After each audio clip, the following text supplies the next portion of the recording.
camera, so let's hope that works this time. Alrighty. Hello? No more blood for Twitch. Thank you. Thank you very much. Hello? Hopefully. Hello? Hello? Have we come through yet, Naomi? Not yet. Oh, they can hear us. Oh, God. Okay. Oh, God. We're here. We're back. Fingers crossed. Hello. Okay. Oh, hello again. my It's all gosh. fine. Come It's on. all Come on. fine. It's all going to be fine. There's no blood sacrifices involved. None. That's you. That is your you. fault, and we're going to talk about it. Okay, we're going to cut to the chase here, folks, because we want to spend as much of this evening as we can with Mick and Naomi, and because Twitch is not behaving right now, we're just going to cut to the chase. So, quick, introduce them. Oh, you're bleeding. It's going to drip down your face. I'm sorry. Fuck's sake. It's okay. I just don't want you to be hurt. Hi everybody, my name is Alasdair, and I'll be robbing this train today. I'm very pleased to announce that our two guests are Mick and Naomi from the Secret of St Kilda. I've got it, right. Yes, so we have the amazing Mick Alasdair and Naomi Clarke joining us this evening. It's all going to be fine. Maximum vibes. The buffering is still strong. Oh my gosh, what is going on? I'm not dropping frames or anything. It's not on our end, folks. I'm sorry. All right, come on. Let's do this. Let's just do this. Here we go. You ready? All right, let's do this. Here we go. Cross your fingers. Oh, yeah. Are you there? Speak, quick. Mm-hmm. Yes? Here. Yeah, you're there now. Hooray! Hello. Okay, can we all take a second to take a look at Naomi's amazing hair? And also Mick is in blue. I'm sorry, Mick, that was rude. Thanks. I apologize. Wow. Mick spent hours doing his blush. And See you later. Right by then. This is what you get for not bringing the cat on stream, right? If you don't have the kitty, what am I supposed to do? He will scratch. I know. Well, do not engage in any more blood We are sacrifices. very, this very happy evening, to see please. both of you. Yes, exactly. Yeah. We can actually only see Marguerite. So Alasdair's just... Where are you? just Scooch chilling. over this way. They're there. Can you see them now? Scooch on in me. Hooray! There we go. Scooch, scooch, scooch. Ah. Scooch. Yeah. Okay, maybe I not. bleed on you. No, maybe not quite that scooched. Okay. There. Everybody. All right. People are now seeing you, Naomi. Wow. Okay. Hey! So we're going to be getting comments from the past. That's unfortunately the way it's going to go. That's what I want to say. We're just We're haunted. time Just think of it traveling as being Twitch style. haunted. That's what ghosts are. They're time travelers who just can't get over the buffer, right? I have more of a comment than a question. Ooh. Just dab at your nose. That would be an immediate... Shoot, what's the word for getting rid of ghosts? Exorcism. Be Exorcism. immediate exorcism. Anyone who says, I don't really have a question, I have a comment, I'm like... Well, then you should go to a digital I will throw convention you and be in the chat like a civilized Are human you being. aware of the works of J.R.R. Tolkien? Oh my gosh. Malazar. Oh my gosh, this is off to an amazing start already. Okay, Gun so has interesting opinions. would you please? Ooh, I'm done. Are you Hold on. sure? I And- can't believe it's gone Dismount. off-piste so early. Right? and And we almost haven't none of it actually to had do with anything you. to do with it. Yeah. I know. We're just, it's inspirational. What It's can I say? inspirational. All right, fine. So let's talk about St. Kilda and why Harry is the best character. He's so Because sweet. Harry is. He's so adorable. He's so adorable. He's so played adorably. Can we talk for just a very quick second about how amazing your credit conventions are? Because for folks who don't know, we should probably talk about like what the podcast is in general and set Allow this me up in for between people. blood droplets. The Secret of St Kilda has a 10-episode first season, which we're 4 episodes into at the moment. It is set on the actual Scottish island, actually, of Hita, also known as St Kilda. St. Kilda. It is about a small community who are not a cult, Hashtag not a cult. who welcome their latest new recruit, who is a rival, a charming young man from the mainland called Lockie. Lockie is witty and charming and nice and handsome. And Matthias, who is the second in command for Andromeda, who is the head of the island's Not a cult. mildly religious-based ruling body, hates him on sight. Just hates him on sight. It is on sight. And when we tell you that the amazing Matthias is played by the even more amazing Ben Meredith, your imagination can kind of take it from there. It is The man delightful. huffs on an Olympic level. Olympic level It huffing, is yes. extraordinary. You can actually see We him. accidentally made the world's best worst man, and that was not my intention. I was like, I'm going to create the worst man I can think of, and I did. And then Ben came along, and he's like, and now you're going to like him. And I'm like, illegal. Well, that is Ben Meredith's superpower. You see that nasty piece of work over there? I make you love him. Yes. Yeah. Yeah. Yeah. Exactly. All right. So on this lovely haunted island that is not a cult. Wow, that got on a tangent briefly. There are all manner of fascinating people. Like I say, the head of the, let's say, council is a lady called Andromeda, played by the incredible Maeve de Bruyn, who has a interesting medical condition, which is being treated in a wide variety of ways by Niathi, who is the mother of the adorable Harry. Niathi is played by Michelle, and because I'm incredibly unprofessional and working very hard at the moment, I haven't written down Kelly. everybody's names and I suck. Thank I you. knew it was that. I could have fucking bluffed it, and I didn't. Michelle Kelly, who is just extraordinary and an excellent podcast host in their own right. And there are various other people orbiting, all of whom are played by just remarkable luminaries of the podcast world. Including you. And they're all lovely. And you're present. And I'm also there. And you're also there. Which isn't the kind of, oh, I suck, but I'm also there. It's just, I'm narrating it. I'm setting the scene, You if set you will. the scene quite happily. I know. You Apparently, provide the a buffering is soft really hand good. to hold for us to go through this story, and that's what matters. Yes. I am Benedict Cumberbatch saying penguins for this particular Penguins! podcast. For this particular podcast, as awful things happen on this island, which is not inhabited by a cult. Exactly. So take us back a step. Where did the idea come from? How did you this remarkable collaboration come into being? How did we get here? Mick, Thank take you. us away. Yeah, that's it. No. Okay, so it goes back about 2 years. 2 years at this point. Just before I met all of you at Pod UK. We were Oh my looking god. at- God, I feel old now. Oh, Jesus. Yes, that was 2 years ago. That is where I met all of you for the first time, Yes. and now this is essentially came about. Can I go on a little so- tangent? There's the way that we started particularly hanging out with the Haggis and Dragons boys is because, of course, they had a stage magician and we had a stage magician. So they, much like lawyers will find each other in a crowd, stage magicians are like, aha, I see the mark of the card upon you. And then we spent the whole night And- eating cold pizza and hanging And out. it was awesome. like, do you want to talk about misdirection with me? Yeah, that's that. Yeah, so we spent the whole night with Alasdair and Marguerite.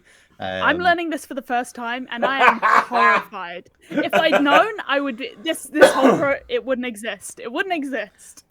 Yeah, so me and the Magic Man Ross, we were discussing a lot of cult indoctrination, or family-minded businesses. I love that. Family-minded businesses. There we go. Family-minded community organizations. So we were looking at the way that the cults would indoctrinate people. Like, they've got a set process essentially of how they do it and how they're so successful at it. And we were looking at, what if we've got someone who is savvy to that yet still falls trapped to it. So Lockie, our main guy, is a con man. And he knows all the tricks of the trade about how people manipulate them to get what they want from you. Yet, here we are. Hoist so on your that's own ki- petard, the podcast. Yeah, so that's where myself and Ross started. And that was right before the pandemic, back in January 2020. And things kind of took a little bit of a turn. And then at Pod UK, it was myself and the Haggis and Dragons team that interviewed both of you That's and right. Naomi. Back in the before time, in the in-person Yeah. ago. I want to say interviewed is Well, a bit of a stretch from it's Nick's more like personal a- perspective, because yeah. he didn't say a word to me the whole time. Yeah. Like, he just held the mic while I was directed by Paddy. So Yeah. I don't think we'd actually said any words to each other the whole Didn't it need was to. Didn't need to. Just instant. instant connection. Yeah, I don't think I said anything to Alasdair and Marguerite that much either, because Ross was leading that one. Yeah, I think so. But yeah, so there we obviously spoke with yourselves. We spoke with Alan Burgeon. We spoke with Casey Wayland. So you used an interview series as an excuse to do stealth casting. No, that was not the goal. That was not the goal. Happy accident. Happy accident. It's just from getting to know yourselves. We were just like, right. When it came to casting choices, we were like, well, this is going to be pretty obvious, because we got to learn about Alan stuff after the interviews and things like that. I was like, I would really like Alan to actually be in it. So the first two people I approached was yourself and Alan, right from the start. But before we got to that point, we let the I'd start writing a script. I am not a writer. I was like, I'm gonna start writing a little bit of a script just to see what we're going with here. And it wasn't until September, Naomi put a little tweet out saying, I was like, I have COVID. I'm stuck in my bed, unable to do anything physical. I've never written a script before. How hard can it be? Famous last words. Yeah, so I put out a message being like, hey, is anyone writing a script? I'd like to sit in and maybe shadow someone, kind of learn a little bit about it. And instead Mick rang me up and he was like, I have a script that needs writing. Would you like to form an alliance with me? Yes, exactly. That was pretty much it, and we went through the beats of what we wanted the story to be. We gave Naomi the first script, which she looked at and went, I was like, this is shit. So didn't tell us how say you really that. feel, Naomi. How do you really feel? She didn't say it at that point. She didn't know me well enough at that point. But she was just now. I have some notes, right? Exactly. Thank you. Just to shout out to folks who were taking off to Valhalla because of the lag. It's okay. We'll see you later. Thanks so much for stopping by. But yeah, what happened from there was Naomi pointed out very interesting things about why or what she would do with the start of the story. If you want to take it from there, Naomi. Yeah, that's so- happened to you as well, has it? Oh, good. Great. I think We'll that's come where back it to started that. out. So Naomi Listen, has really well defined writing skills. And one of my favorite things that she's done to multiple people now is, okay, so this is where the action starts. So everything up until then, you got to get rid of that. It's me. I'm multiple people. Yeah. It's for the good of the story. It is. Honest. It is. You're very good. It's very well intentioned. Yeah, so when I got the script, it was mostly, I'm not gonna lie, it was mostly a man crying into a beer, and I was like, nah, bro. So I was like, right, we starting. Where does the story get interesting? And the answer is when the cult here and we on an island. 6 And I don't think months we were from now. even on an island. I think we were like We were somewhere in the Highlands originally, Yeah. just somewhere as remote as we could possibly think, and I would like to say thank you to my little sister who's in the chat. Thanks, kiddo. Oh, Very sweet. Sorry. is this Tamsin she's so bloody cheeky Mariax? sometimes. Fantastic. Yeah. But yeah, we started the story originally right before Lockie was going to head to the island, I remember. and then Naomi went, let's fast forward 6 months from now. Yeah. One of the things I learned when I was doing, so I used to run like an improv theater group at high school, which is why I have this sort of like quirky girl vibe that I'm trying to like maintain. And, Says the woman in blue hair. Moving on. Yeah, I have blue hair and pronouns. So one of the things that I heard from a good friend of mine is that two characters should ideally know each other for about 6 months. Like, it should be to the point where you know each other's names, likes and dislikes, but you don't know like their deep trauma or secrets. And so I was immediately like, right, okay, so we're gonna, because my pet peeve in any piece of media is watching two people meet each other for the first time and then do the like, I'm in so and so and I am also working in this office, and you're like, bruh, if we can just like slide straight into where the action happens. So that's basically what I did. We completely miss the Lockie Matthias meet cute meet, is it? Oh my gosh. We completely bypassed that. Oh, well, if that doesn't have bonus content's name written all over it. And even if all it is just, hello, I'm Lockie. I hate you. Smash cut elsewhere. Yes, exactly. I think it's just smash cut to the fan art that we had at the top of the thing, just being like, I hate him, I hate him, I hate him. I know. Hate his stupid face. I hate his stupid face and his stupid cardigans. Okay, fine. We got it. Humph. Yes, precisely. Go on, Naomi. Oh, did you want to keep... I'm sorry, I was just like looking at the chat and being like, oh, things are happening. So it started off with you like, well, first I'll give comments, and then you're like, no, I fixed everything. Yeah, so I was like, I've never done this before, how bad can it be? And then I just disappeared for like a day, and then I was like, I have a script. Pardon? Yeah, so I got some books out from the library. I did like Googled best free script writing software. And then basically wrote a script. And then you had a word baby. For the first time. Yeah, and we did a lot of polishing for the first one. Oh no, come back. Oh. Uh-oh. All right. They're both frozen. They've I both have an frozen. awful suspicion. Oh, we can hear you. Oh no. Oh, okay, thank God. You're That's back. good. You're back. Our Wi-Fi has not been consistent today. Are we good? Yeah, I think we're good. Okay. All right. So you Googled free script writing software. That's where you lost us. I Googled free script writing software. And I got some books out from the library, and then I wrote a script, and we polished that first one really heavily. So we were like, can we actually do this?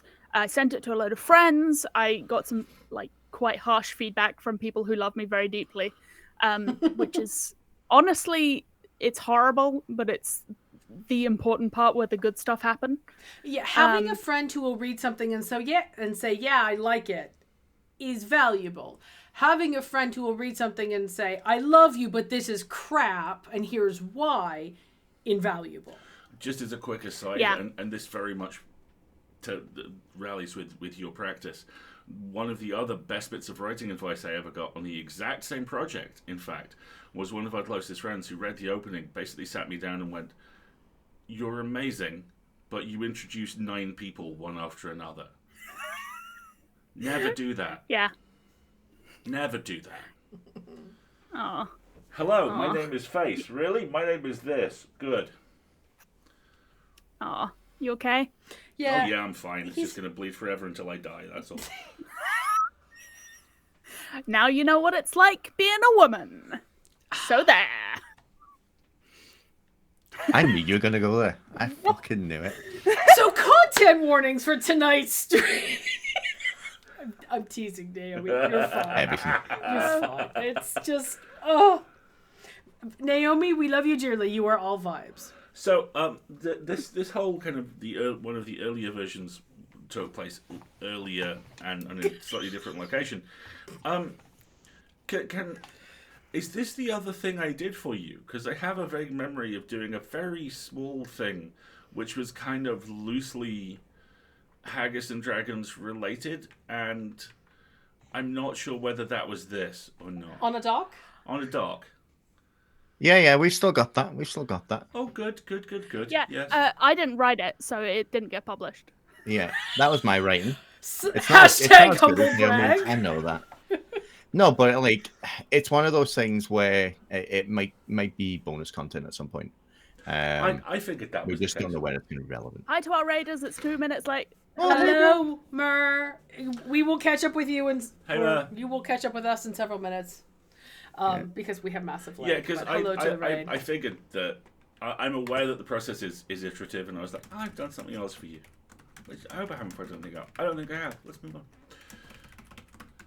Yeah, we actually did a table read before we'd actually cast anyone. So Really? a load of my friends from Facebook do a table read of the first episode to be like, does this work? What does it feel like? And made a lot of changes to that. And so then we did...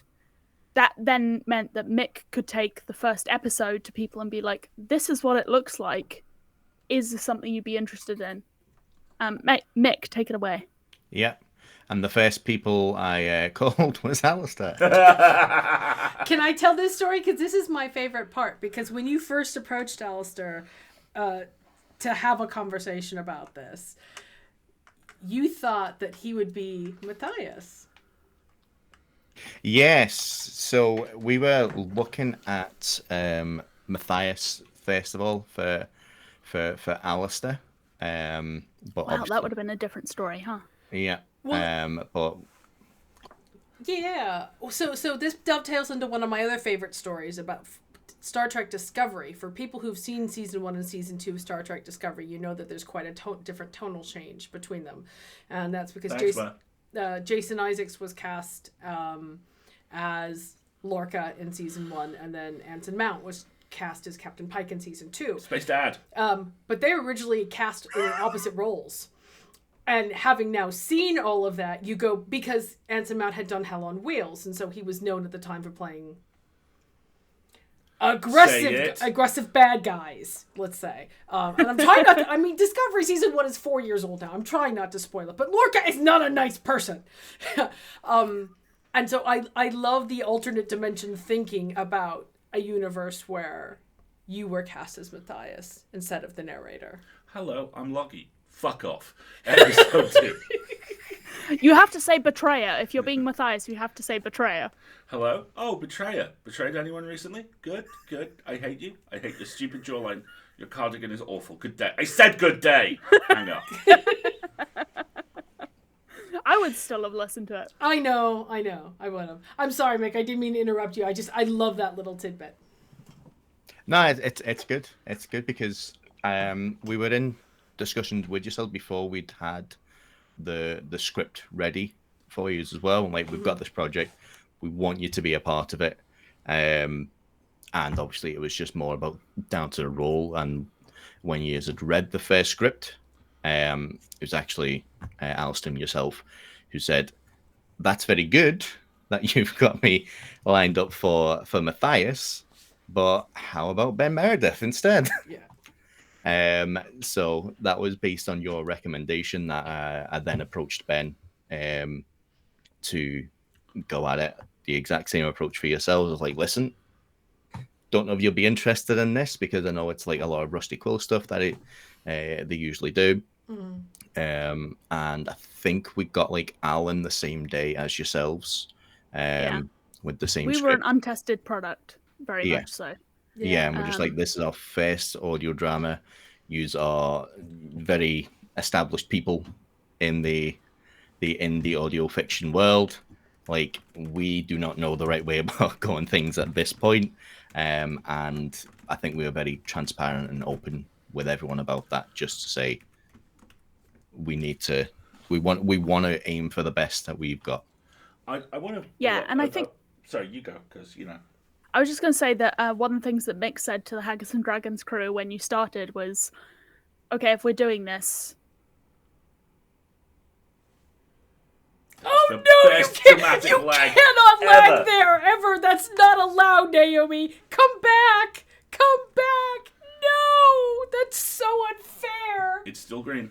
It's still... Oh no, and now Mick's dropped. No, that's so unfair. Oh, gosh. Yeah, it's still green. It's not on our end, folks. Hang on. All right, I'm going to give them a second. Oh, no. And now I think we've lost Naomi as well. No. Come back. Oh, gosh. This is horrible. This is so unfair. All right. Well, all right, folks, we're going to go to the BRB screen. We'll come back as soon as we've got them back, okay? Hang tight. We'll be right back.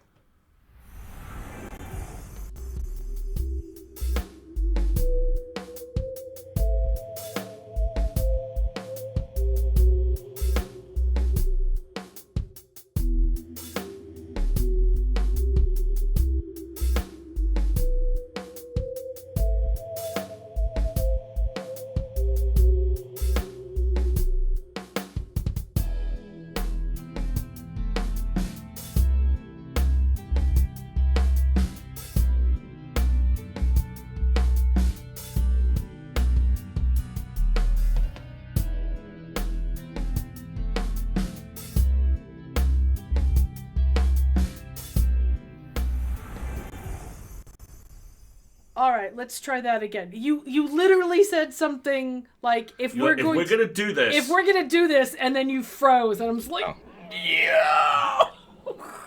It's unfortunate, but it's not repeatable, so I guess we'll just have to move on. What Mick said was, it said to the crew, is if we're gonna do this, who would you want, like, in a million years? Like, who would be your, if we can get them, who would you choose? So obviously Alasdair was at the top of the list. Aww. Aw, flattery gets you everywhere, my dear. It really does. That's very sweet of you. So yeah. He genuinely was at the top of the list. Aww, guys. Like I wanted to make sure. I was like, nope, I want Alasdair in this, and that was discussed even before we had the script. I was just, we'll get around to writing the thing, but you know. Yeah, I said to the guys, I was just like, you know, if we get a chance to it, you know, I'm aiming for Alasdair to be in this, because obviously we hadn't talked that much previously. Obviously there was Pod UK, but it was just like, no, we've heard how good Alasdair is, and we want him. And we're friends now. And now we're friends. Now we are all friends. And now we are friends who fail to watch an episode of Midnight Mass every week. Mick, have you heard about this? Without fail. So we've been. I know. I always ask Naomi how that's going, because she's like, "Oh, I'm watching Midnight Mass with them." I was like, "How's it going?" She's like, "I don't know. We don't watch it." I don't know. It's good. There's a pig. I think we got to episode 2, and then we're like, no, we just vibed. We made it through episode 2. We completed episode 2. That must have taken a very long time. And I have seen the opening frame of episode 3 many times. I mean, it's fine. It's fine. It was an excuse to hang out anyway. Right. And what do you mean was? We're still on for tomorrow night, right? No, we're not. I have a show. Oh. Well done. What are you watching? I'm going to see Moulin Rouge at the Piccadilly Theatre. Egads. How Yeah, I bought the tickets like a year and a half ago. When COVID hit, I was like, right, I'm going to stop being like, it'll always be there. And so I just started buying tickets for shows all the time. So every now and again, I get an email that's like, are you ready for this thing that's happening this week? And I'm like, whomst? It's very exciting. It's very surprising. I'm like, oh, I'm going to a thing. Oh, I'm doing a culture. Cool. That's going so much better for you than it is for us, because we last summer booked a thing in February and a thing in March, and the thing in February is already cancelled, and the thing in March is going to cancel any second now. So yeah, because we booked Hannah Gadsby in March. Yeah, I if I was them, I wouldn't come over. So yeah, and Henry Rollins in February, and Uncle Hank quite sensibly is going, wait. I have a literal decades-long career explaining how much I loathe this country, and it's now made of plague. Yeah. No. Rip Plague Island. Yes. Yeah. Very much not going to Plague Island. Exactly. Yeah.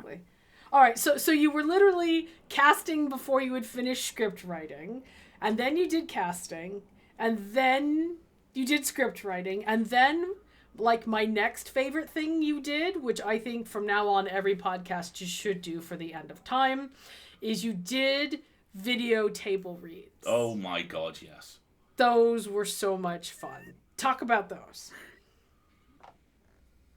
Mick, No. you want to hit it? No? Okay. Yeah, no. I'll talk about the table reads. So my experience prior to this is I've done a lot of sound production, like 20 years. I think I've been doing sound production for, and I've also dabbled in a bit of TV as well. So that's kind of my background, and the way that things are done there is that there's table reads after table reads after table reads to try and get things right. So obviously not knowing any better, I came into audio fiction going, right, well, we need table reads. That's how things get polished out. You know, it's our first project. We've got one chance to get it right. It's Naomi's first scripts ever. She wants to make sure that they sound right as well. We do table reads. I think mostly we just didn't know any better. We were like, this is how people do it, clearly. Yeah. It wasn't until after. Yeah. I can't actually... And then after, people were like, no one does table reads. And we were like, what? And now I tell everybody, because I talk to lots of podcasts on like the business side of things. I'm like, do a table read. Table reads. Do table reads for serious. It's the thing I found with Rogue Maker, with one of the second of the 3 shows I'm doing this year. Because that's a thing. That's a thing. That's been put together by folks with theatrical... Traitor. Betrayer? No, not betrayer. Just prolific. Fine. I see where your loyalties lie then. Betrayer! Whose shirt am I wearing? He's really good. Whose shirt is he wearing? Exactly. They do the exact Rogue thing. Maker, send him a shirt! Okay, Yeah. anyway. They do the exact same thing and it works a treat. You know, they've had table reads through, and there's an episode which is basically me and one other character for 25 pages, and they had us do a complete dry run, and it worked a treat because then we just hit everything all the way down the line. It's like drafting. It's literally the acting version of drafting. You do it, and then that means the version that sucks is not the version you record. Yeah. Which is a really roundabout way of saying that piece of Burns Night stuff you sent me, I'm probably re-recording tomorrow because it didn't go very well. Paddy loved it. Really? Yeah, Paddy did love it. Yeah. Yeah, he did. I did get to I gotta be honest, I haven't listened to it yet because I was in the middle of another thing, but like, I'll get to it. I did It's like go 20 shout. You'll be minutes, there Naomi. at Moulin Rouge tomorrow night. Like, okay, I love you and all, but... Just vibing. Yeah. But yeah, the table reads have been really, really handy because we knew that we were coming into this remotely recording because we've got like people in 5 continents, you know, in the cast. It's not going to be viable for us to do in-person recordings. So yeah, we thought, you know, what better way to get everyone to start knowing each other. And I think also we all fell in love. We were like, oh my god, we're friends. We love each other. I got to sit in on the first episode, and like the first time Maeve just went off on it, I was like, holy crap! I think of that as firing the Galadriel cannon. Just... and yeah, There you go. She did that monologue for her audition. And I think it was like the 2nd or 3rd audition that came in, and we were like, okay. It's just, we're like, well, we'll put her there, and we'll just look at the other ones next to that one and see how they do. Yeah, it was impossible to match the fire that Maeve brought. She has pipes, man. She has like pipes, bellows for lungs, and just amazing. She's also like just sickening. Like, I'm just like, yes, I believe you. I want to join your cult. 10 out of 10. I would follow you into the fucking sea if you asked. You want me to throw some people off cliffs? Great, I'm down. You want me to really upset puffins? Sure. Yeah, because the first thing that we said after that was just like, Andromeda's Irish? Yeah. You're like, huh. Yeah, Yeah. I'm like, Andromeda's Well, Irish. let's talk Write about that that a in. little bit, because I mean, St. Kilda is a very small community, and it's really easy to stereotype that a very small isolated community is very non-ethno diverse, and that is very much not the case for St. Kilda. We know that. So talk to us about, you know, how that came to be. I think like that's a lot of that is because how we feel as creators more than how we feel about the story.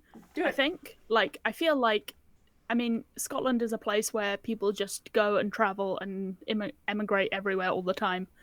But I'm a third culture kid, so and I've moved around a lot, and I think that there's definitely like if we're creating something, I feel like we have a responsibility to do it in a way that I feel ethically comfortable with. Mm-hmm. And part of that is just making sure that it's not just like the same three dudes over and over again. You know what I mean? So we I do. decided on colorblind. Yeah. We decided on colorblind casting, and then we decided that we were like, right, okay, we tried colorblind casting and it's not enough. So we encourage people of diverse genders and people of color to come and apply, and that was great, but it was just not enough. Like we really had to aggressively swing our messaging the other way and be like, we're only interested in auditioning people of color to actually get like a decent balance. The thing I find really interesting about that is that actually mirrors something that genre fiction started going through about 8-9 years ago, which is there was in the wake of one of the just never fucking ending moments where genre drops its trousers and goes, "Can I have a donut? No, you may not." There was a very strong articulation and pushback against entirely white, entirely dude TOCs and approaches to that kind of thing. And that, what you're talking about, that very specific, no, we want this, we have to articulate this, was It's such... not just, and sorry to cut across, it's not just articulate that, but it's exactly what Naomi says. It's like, no, we are saving these spaces. We are aggressively recruiting. We are not going to settle. We're going to make this a reality, and we have to do the work to make it a reality, because it's really easy for lots of people to say, oh, we're open to colorblind casting, and then you finally see their final decisions and there's like 2 in a cast of 24, and you're like, Yeah. well, you weren't open to doing the work, now were you? And doing the work is the hard part. And the point I was kind of coming to was really this is one of those rare instances of an objectively good piece of creative news, because podcasting has learnt this in perhaps 25% of the time. Genre fiction, we still encounter people going, I don't really see colour. I'm open to everybody. And you're like, why don't you want to see color? Is it not worth celebrating? right, Get out of my house. you know, Exactly. and podcasting has gone entirely the other way, and certainly on the audio drama side of things has, in my limited experience, pretty much instantly defaulted to, okay, so we have a diverse cast across multiple axes. Here's how we do this. Here are the people we're actively looking for. And the pushback against it hasn't, which by and large, which is really nice. Yeah. It's like, yes, there are people from all over the world on this tiny island off the coast of Scotland, because that's reality as well. You all should be warned. We will shortly be talking of the lads. The lads. Yeah, I think also, like, we decided quite early on, once we decided it was St. Kilda, we picked St. Kilda because nobody lives there. Like, it's not an inhabited place. On a day-to-day reality, we're not conflicting with something that's somebody's experience of what it is like, because this is fiction. And that means that we can let go of, like, oh, I've been to Glasgow and there's not that many people of color here. I'm not interested in having those conversations. Yeah. I don't care. Like, and the benefit of people being like, oh, but that bus doesn't go there, or that house isn't. I'm like, it's fiction. It's fiction. I have Nobody made it lives up. there. It's fiction. Well, it's fine. Yeah, in genre fiction, we talk about secondary worlds, and secondary worlds are those that aren't based on Earth. It's the idea of it's a purely, quote, alien, unquote, environment. And this isn't a secondary world. This is like a 1.5 world. It's like think of it as like the Neverwhere principle. And then I can say, my name's Richard Richard Mayhew. Mayhew. Okay, I always make that pun whenever I watch that. What is that? I like a girl named Dor. He's got this horrible accent. Anyway, Yeah, I can tell. Just as a quick aside Smoked as well. by Nick. Much as, you I'm know, sorry. anytime the Tom Holland umbrella video comes across your feed, you must retweet it. Anytime Neverwhere is mentioned, it should just be pointed out that Patterson Joseph as the Marquis de Carabas is just unfairly hot. and why was he never the cat in Red Dwarf? Hello? Like, he appears, I saw him for the first time. 2 seconds in, he turns around, bows, and goes, de Carabas. And my tiny, tiny student ass went, oh, come on. This is just unfair. Anyway. Nick and I are just like, Go yes, on. dear. We're very proud of you. Of course, yes. Good job. Yeah, We'll put it on the fridge immediately. yeah. What that accent was, yeah, we'll put that on the fridge. Actually, put it on the stove. Oh, bless your heart. But anyway, my whole point was that St. Kilda's like a 1.5 world, and that you've intentionally taken the real world, but selected a location that you can fictionalize in a way that's not going to impact the lived experience of living people. I wish more true crime podcasts would do the same. Shall we just say quickly and moving on, not making eye Let's not contact. think piecification this experience, but yeah. Yes. Yeah. We'll fight them another time. Yes. Welcome to Hot Takes. But I think dogs should. Sorry. What was that? I have some dog material. Real quick, and this is a super sidebar-y thing. One of my all-time favorite bits of documentary is there's a Netflix show called Explained, which has done like 100 episodes, and the one about dogs is just 20 minutes of dogs fucking rule. Here's an expert to say dogs rule. Dogs are awesome. Here's another expert to say dogs rule. Look at these dogs, they rule. End credits. It's exceedingly good. When you said I have some dog material, I was really worried we were going to get into like a 101 Dalmatians sort of experience. Oh no, I was a little bit it's all concerned. good. It's awesome. we don't have any dogs on St Kilda. No, not currently. Have I bored the pair And that's of you? because I like dogs. There you go. You like Have, Oh, I see. Hey. That's not ominous. have I bored the pair of you with my ridiculous Hebrides factoid? No, but hit it.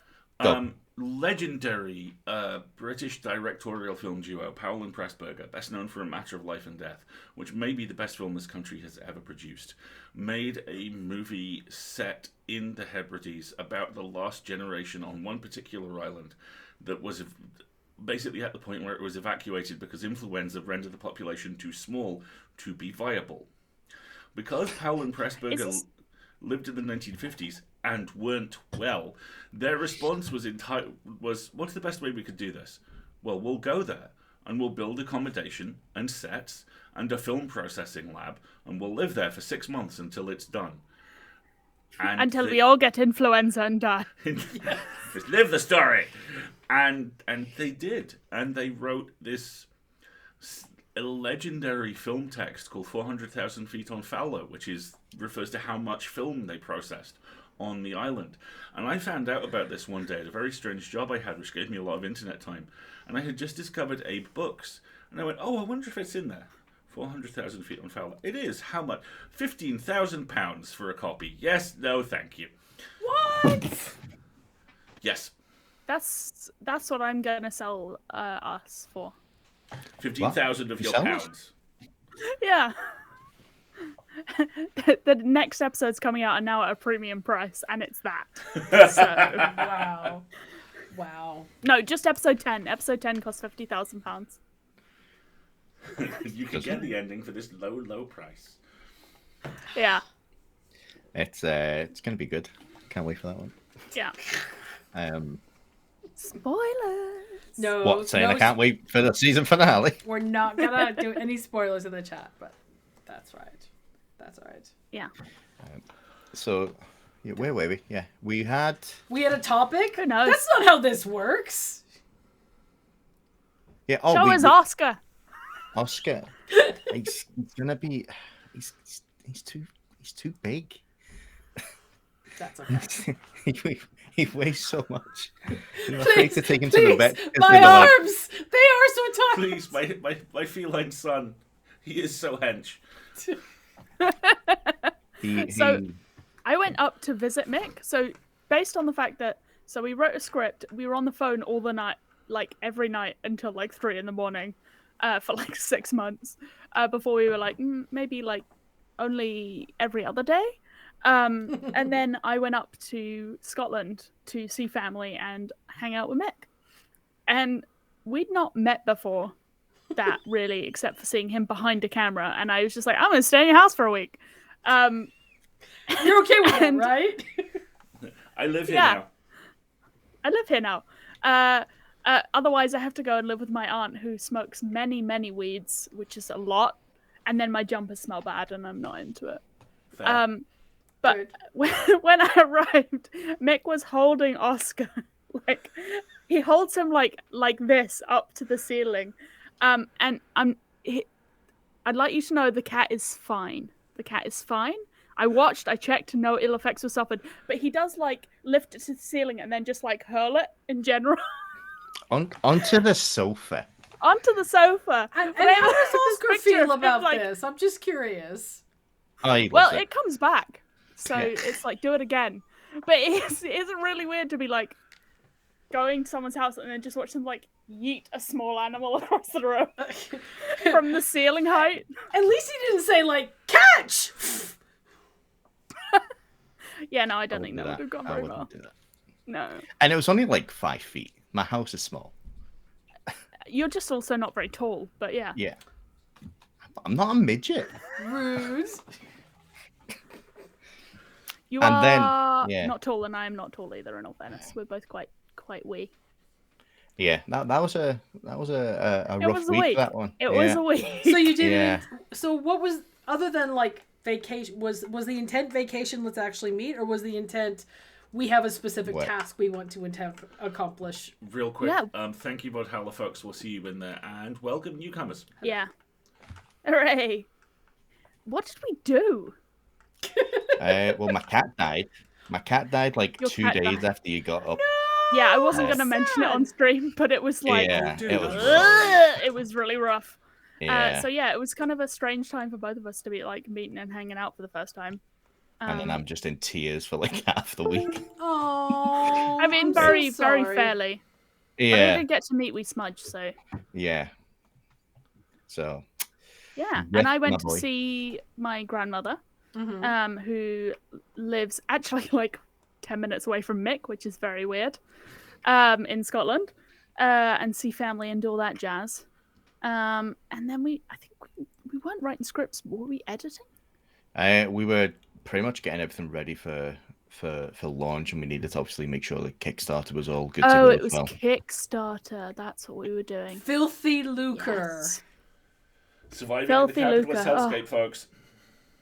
It's gonna be done. God, we both have like regular jobs, and we keep being like, and what if we did this? And what if we did this? And then at some point we have to be like, we have to not get fired, and also like, sleep. Yes. So For the record, that is the perfect first 2 chapters of your How to Crowdfund a Podcast book. Chapter 1, don't get fired. Chapter 2, sleep. Sleep. Yes, exactly. yeah. Yeah, we skipped most of the sleep, to be honest. Well, it's We become were part doing of the some late reality nights at of that point. contemporary indie audio drama production, hasn't it? It's like, you have to do a certain level of creation on a spec basis, on faith, basically, and have enough of a proof of concept that you can then go to a population and go, hello, look at my baby. My baby could be awesome. Help my baby be awesome. And then, people hopefully give you money and you make the baby awesome. That's pretty much then, what Jotun's done, isn't it? and Jotun, yeah, and then off you go. But that first part of feeling very overextended and sleep deprived and side hustling on side hustle, It could have been rubbish, but we did have a secret weapon who I feel that we should talk about all the time, which is Chloe is amazing and we love them. They were just the best. So talk about Chloe's Mick, role. do you want to tell about how that happened? Yeah, I will. So we'd started getting things out. So I think it was like December where we announced that we were doing the The Secret of St. Kilda. Dun, dun, That was dun. December 2020. We got a name. We got a logo. We You're got a little official. bit of a You're good to trailer. go at Name that of the point, logo, dude. right? Yeah. And we went, okay, right, we need to start understanding what we're doing. So obviously, it was a month or two later that we started getting the casting in. So yourself, Alan Bergen, Ben Meredith. And this is before I think that was the only 3 people that were involved at that point. And Chloe sent us a nice little email saying, by the way, I would really like to be helpful in this podcast in any way that you feel fit. She listed all of her skills, which I don't think she listed all of them because she's done way more than I'd expect. And yeah, I'd had a brief chat with her. So she just straight up cold approached you. It wasn't a friend. Wasn't Yeah. a prior relationship. Just as a real quick was sidebar literally from all of like- this, it should be pointed Yeah, out. like that they is- turned up. Sorry, go. That's how I got the job at Escape Artists. I did that. Huh. Literally, there was an announcement that one of the editors was stepping down, and I literally opened an email with, "You don't know me, but But I'm awesome, and I would be great at this. 15 years and the love of my life later, pretty happy I sent that email." This would not happen without Pseudopod. Ah, That's how we met. disgusting. Tell us more. I know, it's repellent. No. You tell us more about Chloe because Yes, Chloe's because Chloe's amazing. Chloe's amazing. That needs to be a sticker. We need merch that says Chloe's amazing Yeah. and, fill in the sentence. Basically, they were like, "Hey, I want to do an internship with you," and me and Mick were like, "We're just some guys. I don't know how to. We're just some. I'm not sure if you're in the right place." Yeah. Trying to give a directions to somewhere else. Yeah. Sorry, I think it's that one over there that you're looking for, but you're like, no. Like, we weren't advertising anything or anything like that. We weren't looking for any team members. It was just, this is our baby. We are putting the effort in. But yeah, from day one, Chloe was like, I want to help. And we're like, we don't know how you can help, but I tell you what we're not good at, and that's social media. And We Chloe got is so awful good at at social social media. media. Oh my goodness. So folks, I think the moral of this story is always put your hand up. If you can, put together the spoons to go, excuse me, I would like to do the thing. Here's how I am qualified. A lot of times you're going to surprise the heck out of a creator and going, wait, you want to help me do the thing? And then more things happen, and it's awesome. Yeah, I think that both you and I were already starting to feel a little overwhelmed with all of the hats that we were wearing, and having someone to be like, "Hey, just take these passwords and manage this, please," was actually really a godsend. And then Chloe Make it was like, lovely. "I'm going to read every book written about St. Kilda since the 1700s." And we were like, "Okay." Because She Chloe knows more came about up St. with Kilda than I do. So Chloe came up with all of the promo tweet, like the little historical facts and the photos and all of that stuff. And the tarots and the name meanings and all of it.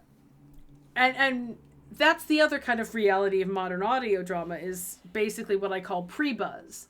The idea that you've got to build a following for a product that hasn't even been released yet, or at least, that's a really good way to set yourself up for long-term success. Is like you have an entire army of people who want to show up and listen to your thing and engage with your thing before they know what your thing is. And casting and definitely also, has an impact on that, but also, the setup. Yeah, it's also sadly often a case of feeding the algorithm. Having that pre-buzz means that more digital eyes are being shown what you're making. I think we definitely discovered that with doing the Kickstarter. Mm-hmm. But I think we heavily advertised in the early stages on your. We were like, look at these great people who've agreed to work with us. We must be worth something, right? And then we were like, right? It does. It Like becomes at that each kind of other. chicken and an egg situation. And I love Compost Witch's advocacy in the chat here. If 500 more people subscribe to the coffee, Alasdair will pet a sheep. Didn't we I'll talk do about? it. to I fund will a do car it. trip to St Kilda. Didn't we Yes, talk about? I want to go. like, I want to we go re- to St Kilda. We really want to fund we need to. like a trip there. I think that would be amazing. I think that we could make like a little like handheld documentary of us going to St Kilda, and it would be so good because. I mean, obviously we do the show and everything, but we have our own cast Discord, and y'all are so funny. Y'all are so funny. Like the amount of commitment to the bit that exists in this cast is it's phenomenal. We So will Shogo make you today laugh. recorded Ness and Dorma, but like as Georgie. Yeah. Robbie's out here doing Celine Dion, lovely Dean. And Shogo like writing songs for children about St Kilda where people get like thrown in the gap, Which we didn't ask him to write. which we didn't ask it. We didn't even suggest it. We hadn't even thought of such an idea. The tone of voice there is so perfect. We didn't even ask him to write them. He just presented it to us. Made you He just think. turned up. He's like, "I've written a song." We were like, "Okay." Not just one song either. It's 3, isn't it? Oh, he's Yeah. three more off releasing an EP. I think you know the it. current competition among staff, among crew, is who has the best St Kilda playlist. Now they're starting to all share there's their a St. lot Kilda of that spot. going on. Yeah, for folks who, so St. Kilda's obviously out now. It's releasing weekly. It releases every Tuesday at 5 p.m. UK to the public, but every Monday at 10 p.m. UK time for those of us who are supporters, we get a live broadcast and group chat, and it is Epic. It's delightful. Absolutely delightful. And part of the best part of it is the playlist that they set up to play ahead of time. So, like, we were listening to clipping right before the episode ran on Monday night, and it was so good. I was have not a approved. special playlist which was made by my dear friend who is like a playlist creation master. She was staying at my house, and I was like, "It's so nice to see you, but I have a lot of St. Kilda work to do, so I really need you to just like leave me alone." And I felt so bad. And she's like, "I want to help," and I was like, "I'll make a playlist." And then Mick was like, "Fuck your playlist. I'm gonna just go off piste." Right. And I was like, Okay, I was right. like, So I "Excuse me." put in some fun songs as I like to do. So this week I put in. I'm doing like a perfectly curated like vibe creation, get people in the mood, Hand-whittled. and he's like, No. get So I fucked. put clipping Get in fucked. right before. I put a Which track Jungle was that? Boys Because theme. that's off. There Existed an Addiction to Blood, isn't it? Nothing is safe. Yeah. Yes, That's such a good track. That's the track I played. Yeah, she was sending me nasty DMs because I put. I'm in the DMs like, I like wrestling themes as well, so I put Jungle Boys in. You know, right. it wasn't as early. well received. I'd like to point out. That, Yeah. like that And went everyone- in first, and people were like, "What's happened to the Hold on. We playlist?" have to go on a tangent. Me. Mick, do you know that they are doing an orchestral arrangement of AEW theme songs? An album of it. A whole album. I will check that out. It must be mine. Did you know that Mick used to be on a TV show about wrestling Not as a really. toddler? What? What? Funny. Deep lore, Yeah. deep lore. Okay, right. So I was 3. It was 1989. My next door neighbor was the British Women's Champion, Klondike. And every Kate. day she like did that thing where I don't know the name of any wrestling moves. Go on. Where she put them upside down and then just like ground them into the ground That's with a the pile net. That's a driver. pile Thank driver. you. Thank yes. Right, you. it's Okay. not that. Right. He was so my next door 3! neighbor No! was Klondike Kate, and she would babysit me a lot of the time. Oh my And god. they would I have be- someone you must meet. Yeah, so there was many wrestlers as I was growing up. Like, it wouldn't be very rare for say William Regal to be popping over to the house when I was a baby, who was known as Steven back then. Look at his So face. that's when I got started. And Steven! I played Regal's theme last week, Real Man's Man, Yeah. as a Locky tribute. Naomi was not happy with that choice either. I was like, listen, he's just got fired. He's lost his job. He needs a bit of a. He a needs little- this on our a private pick-me-up. YouTube stream. Yes. Yeah. We he needs a obviously need pick-me-up. to cast him in something in season 2. Put that on the list, please. Oh God. So, so I was in this documentary by the BBC called Raging Bells, which was focused on my next door neighbor, who was the champion. We're totally looking this up. Oh my gosh. So there's me, a little toddler, 3 years old, kicking about a wrestling documentary. And I think I've seen obviously, you might have seen it. I can't remember seeing it because I was very small. Yeah. And then this is happening in the late 2000s is when I started working in wrestling myself, doing interviews, doing my TV directing. Nice. So I used to direct a TV show for ICW. I was head of TV there for 2 or 3 years. That was fun, but it was also a lot of drama. Mick, do you happen to know a guy called Chris Brosnahan? No. Okay. You moved in very parallel circles. Chris was a ring announcer for a couple of years with a couple of the smaller UK federations. And nice I suspect you have acquaintances in common. What was that name? I was just thanking people in the chat for saying nice things about my hair. I mix my own color. I'm very proud of it. So the kind of wrestling circles that I've been in are not just a Scottish wrestling. I've worked with a couple of Hall of Famers as well. I've got a hard drive of 10 hours worth of footage. Which Hall of Famers? The Wolfpack. Okay. So it was myself, Kevin Nash, Scott Hall, and X-Pac touring from Glasgow to London over the space of 4 days. Nice. It was ridiculous, and I cannot release any of that footage because the tour was a complete disaster. And the head of the company that I was working for faked a heart attack so we could get out of it the day before. It was fantastic, and everyone was raging. All the venues were completely in dismay. Oh, wow. The fan signing stuff was just ridiculous. I think there was gangsters involved as well at some point. Disgusting. Tell us more. Yes, it should be pointed out for viewers who are not familiar with this type of thing.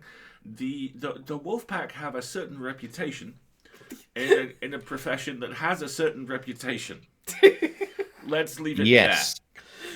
I will say Kevin Nash is by far the nicest man I've ever met in wrestling. By far. I've heard this, and I find it strangely heartening. Also, I will go to my grave amused by the fact that he is incredibly tall and frequently very well built and never does leg day, which is why his trousers are baggy. And his quads are in pieces. Yes, and he has legs that sometimes work. Yes. Mick, I had there no was idea.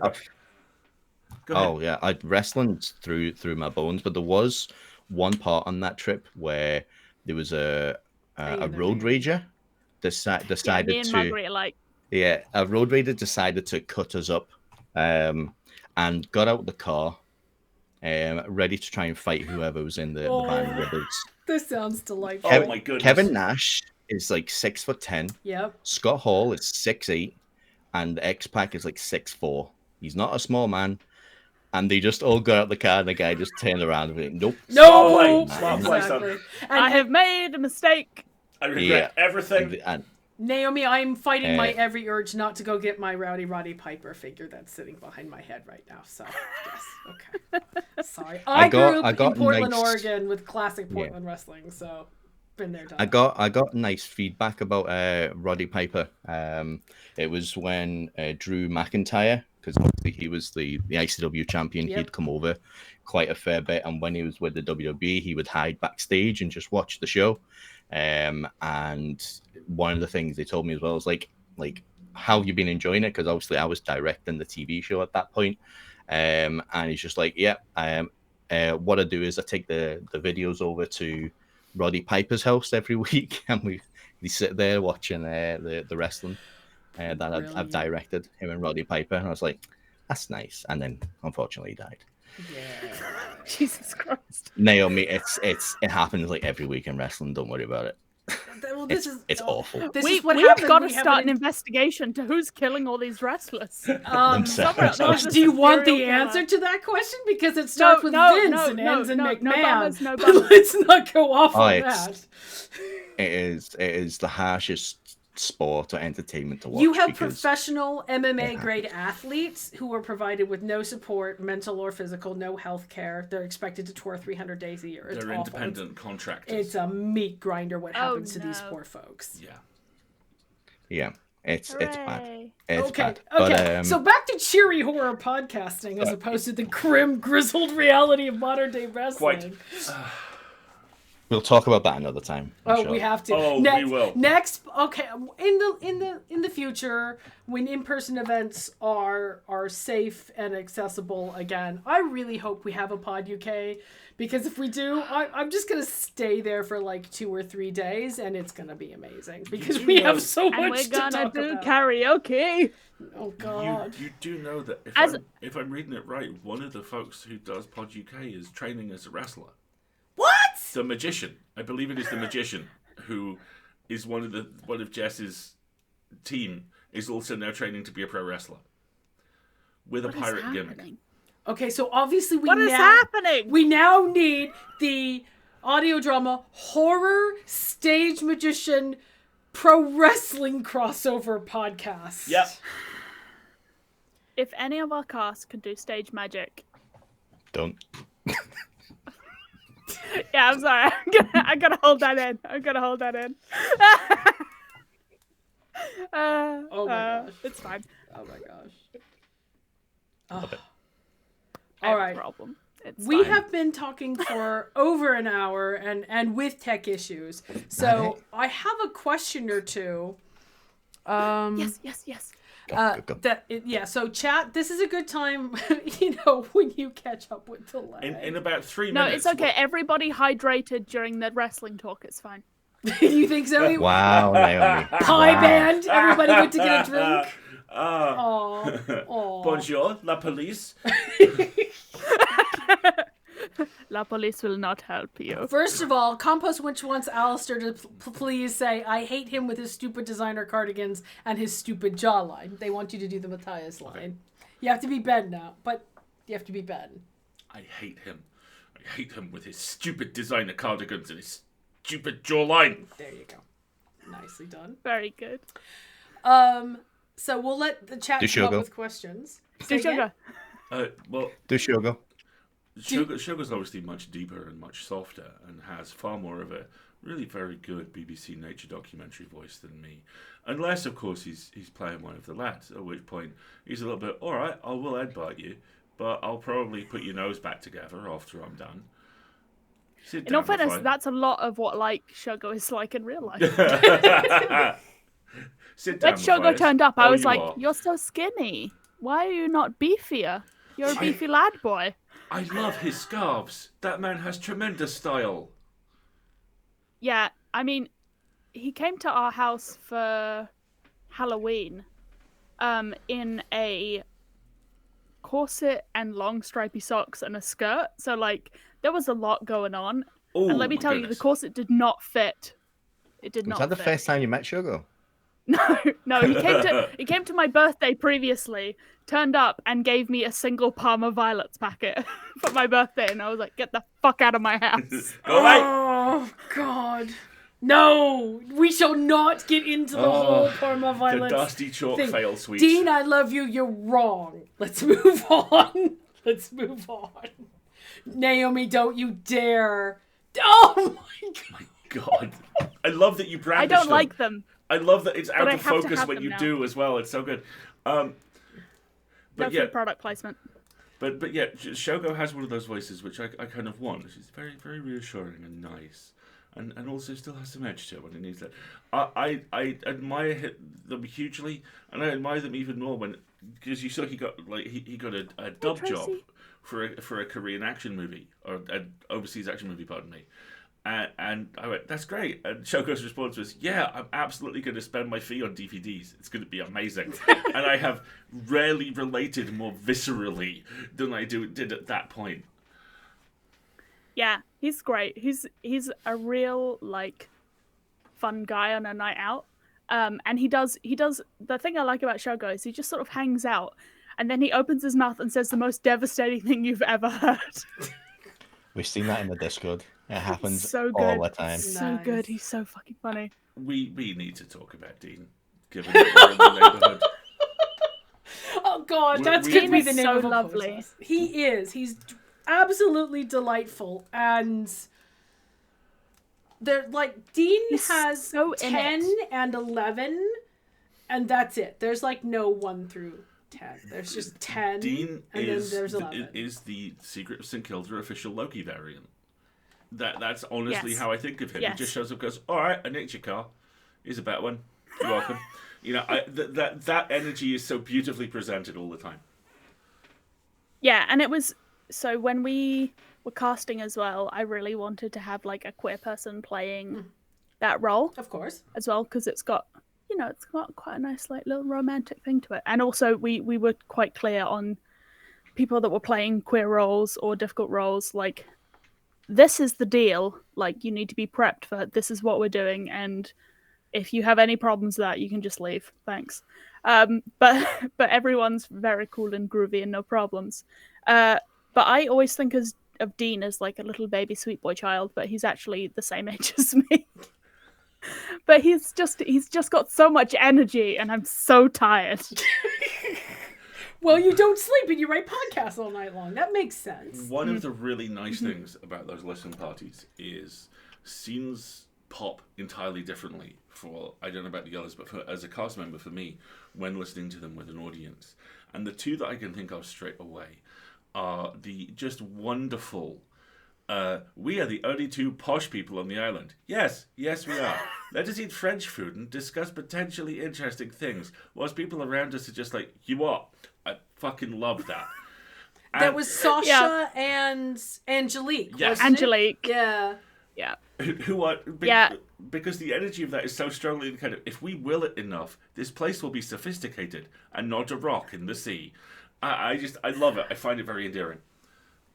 I think that they just like see something very recognizable in each other. They're like, I require luxuries and this is all I have. And it's like, I will share my luxuries with you and then we shall have twice as many luxuries. This is good.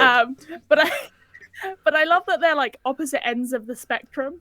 You know, their friendship is so fun because Angelique is always like, everything is wonderful all the time and I'm doing things and it's exciting. And Sasha, just like his whole thing is just like hitting this one note and being like, I'm not having a good time. I enjoy nothing. I continue I to enjoy nothing. endure my conditions. They are adequate. I love my husband, but other than that, everything else is under advisement. Sasha is the island's Werner Herzog. I take enjoyment from Yes. nothing. I wish to see the baby. And he's so good at it. Yes, very much so. And I like their friendship for that because it's just very sweet. But the other scene which I really, really love is the point where Robbie shows up at the bothy and is like, all right, give me a drink. You Yeah. coming in? No, you get it to me through the window. Okay, thanks. Bye then. Because of hereticalism. And also, Dean improvised the line spiffy cuff buttons. Spiffy cuff buttons. I loved that. Oh. So good. so so good. fantastic. I was like, oh, I couldn't have written that. Exceedingly good. I mean, it's an incredible cast. I sit there and listen to it, and I'm... One of my favourite movies is Pitch Black, and I think it was the second or third DVD I ever bought, which ages me remarkably, and I'm okay with that.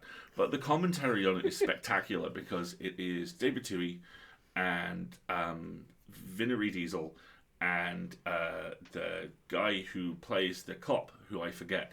But Vincent, bless him, before he was broken by the world and turned into the bicep-y monstrosity he apparently now is is just really enthusiastic. And every second scene is like, oh, this is my favourite scene. Oh, I love this bit. You're so good in this scene. And you can kind of see him rocking backwards and forwards. This is brilliant. I'm watching a movie I'm in. That's me. I'm in my film. Look at all these amazing people who are in this film. I'm also in. That's how I feel at every single one of those cast listen parties. Because I'm like, these people are amazing. And I'm so proud to be part of this show, you know? I find it really difficult because I want to like take each of our cast members and like kiss them softly on the forehead and be like, I'm so proud of you. Every time I hear them do anything, I'm just like, I love you so much. And I don't know how to express it without it being weird. But I love them all like on such like a deep level because they're all so good and so lovely and so kind and so friendly and so funny and yeah. I just love them. Erica can steal an entire scene by breathing in. It's kind of amazing. Episode 7 is one of my favorite episodes. Guys, I cannot wait for you to hear it. It's going to like blow you away. But Erica's so good in it. And she just like, it was funny in the script. But when Erica does it like live on the table read, I think everybody was just like holding their sides, like creasing themselves. Oh, God. She's amazing. She's so good. And I think because we Mary as well is like the heart of the show. You know, she's just Toast being is a good the heart person of the hanging show. out. We know this. Yes. It's all about Toast. Toast knows what's up. And what's up is treats. Treats, though. Toast is in next episode, I believe. Yep, in person. We've got Toast. We've got our cactor. Actor. Yeah. I had to spend about an hour chasing him around the house with a microphone to get the lines. Meow, you little bastard. Yeah. He's quite animated as it is, so you just need to mention his name and he'll come running over. He'll talk to you for about 10 minutes. He'll respond to everything that you say. Apparently, except for when you're streaming. Oh yeah. It's because his mum's not there. Oh. He just loves Victoria more than he likes Mick. That's the I see. Yeah, the cat that liked me in the house is no longer here. Oh, I'm sorry, dude. Babe, that's too real for the stream, huh? Sorry. We'll talk about trauma after the stream. Oh, you should see what I've done with like some of my friends as well. It's like, oh, you know, like they've not talked to me in like 6 months or something like that. Like, oh, do you want to see Smudge? And then I'll just go and take him over to his ashes. Yes. Oh, dude! Mick! Dude! God, that's so mean! Shit! And now we understand why you make a horror show. Oh, ouch! It hits me more than anyone. So I can't live my life now. This is the weirdest pairing. Like, it's just like I don't play like grim dark games because I don't like edgy dark horror. I don't watch a lot of horror. I don't listen to a lot of horror. But Mick really helped me like reach down on myself. Yeah, we like, noticed. Find I really deep, brought you to a horrible dark trauma. place. Yeah, You really brought her to a dark Required. place, Mick. Oh boy. Maybe that's a conversation we should have after season 1 finishes airing, and we can have the whole. So, how are we feeling about the vibes? Yes, exactly. Do the vibes remain immaculate? I do build it up though. I show Felix first, and then I show Oscar. No, babe, stop. This line of questioning is no good for ratings. You have to stop. This is why he's not allowed to do interviews. No one said I wasn't allowed to do it. You said it. This has been fantastic. The wrestling detour alone was Right. worth it as far as I'm concerned. But, you know, I think what we'll have to do is we'll just have to do this like in person at Pod UK in some glorious future where we're allowed to congregate in person And again. as I believe Compost Witch in the chat has just pointed out, if Mick is not aware of the magnificent Matt Effin Wallace, now is very much the time to be introduced we have to his to life and introduce. work. Yes, very much so. Especially given your story and that Matt writes middle grade novels about wrestling. So yes, that's gotta happen. That's absolutely gotta happen. No, we won't. I haven't had any other you have Penn and questions Teller. come Love through it. with the chat. Probably because they've got so much delay going on, unfortunately. Do you have any other Final thoughts, final questions, final things you want to talk about? You're Final good, things, and yeah. we Final like you, things. and I it's thought fun. there was going to be a break, and then we were going to go for another 2 hours. Oh my gosh, seriously? I think you might have bled We out could. by then. Nick and I usually work till like 3 in the morning. Well, I'm not like- stopping you from working, but you know, we still have shenanigans to read, and they are excellent shenanigans this evening. see, So Keep we the should stream probably- going. We'll do it. See, worry about it. this also explains why I regularly get DMs from Naomi at 2 a.m. going, my dude, look at thing. I'm so sorry. No, you're I'm not. usually I'm awake not anyway. Don't allowed. worry about it. You were not sorry. Yeah, at all. we're always awake, me and Naomi. Just like send the thing. Pretty It's bad. usually if it's like 12 o'clock in the afternoon, it takes a couple of hours for us to get back. I have a But- 9-to-5 job, but other than that, yeah, no problems. Easy peasy.